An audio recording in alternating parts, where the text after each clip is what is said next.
Plus, incredibly disturbing video just released in the brutal beating of a Florida college student. And tonight, questions about whether a Muslim street gang is to blame and whether this is an ISIS. I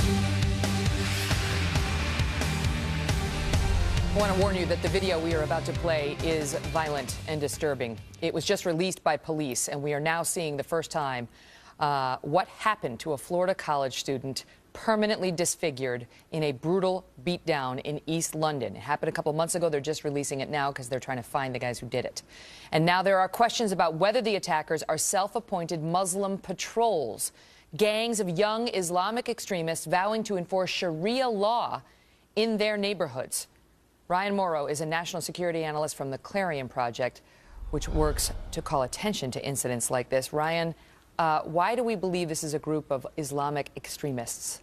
Because this sort of Muslim patrols have actually been going on since 2011. They're connected to a man named Anjem Choudary, a man who I've interviewed, who's a radical Islamic preacher, openly says that they need to institute Sharia law in non-Muslim countries. They actually declare certain areas near London as Sharia enforcement zones and put up yellow stickers declaring it as such. So this is an American student who's over there to, quote, advance his studies. He's walking down the street. What was his sin that they beat him for?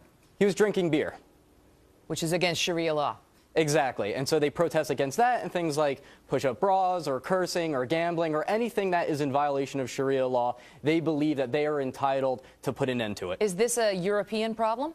No, it's a problem that actually exists here in the United States. There's an ongoing problem where Islamists, radical Muslim forces, create enclaves where they can begin gradually implementing Sharia law. And that's happening even here in the United States. Like where? Well, there's a place that's actually called Islamburg in New York State. It's a place that I've visited. It's about 60 acres large, and it's run by a group called Jamaat al-Fuqra that's linked to a Pakistani cleric. What do they do in Islamburg? This is a place, they named it Islamburg, I take it? Right, when you go there, there was a sign. They've since changed the sign. This is the video that that's the video you gave this to us, of Islamburg? Right, that's the video that law enforcement provided to me, showing the women in military fatigue getting guerrilla warfare training. This is in New York State? This is in New York State. And what's their plan, to bring Sharia to New Yorkers?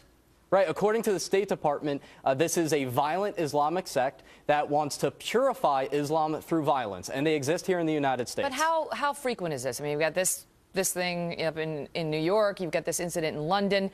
Is this, greater, wider than that? Yes, they have places in South Carolina, in Georgia, around the country, and we're continuing to investigate and find more of these places. They call them villages. They say that there's 22 of them around the country. How do they get away with what they did to this kid in London? I mean, why has there been no arrest?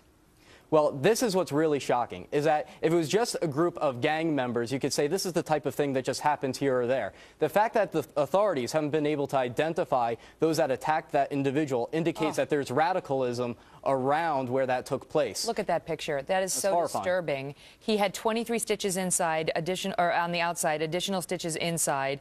He had deep slash wounds to his head and around his eye. He has permanent scarring and disfigurement. And the question is, where's the justice for him? Ryan, thank you very much for being here. Thank you. Very disturbing. We'll bring you an update on that. Hopefully, we could report an arrest in the days to come.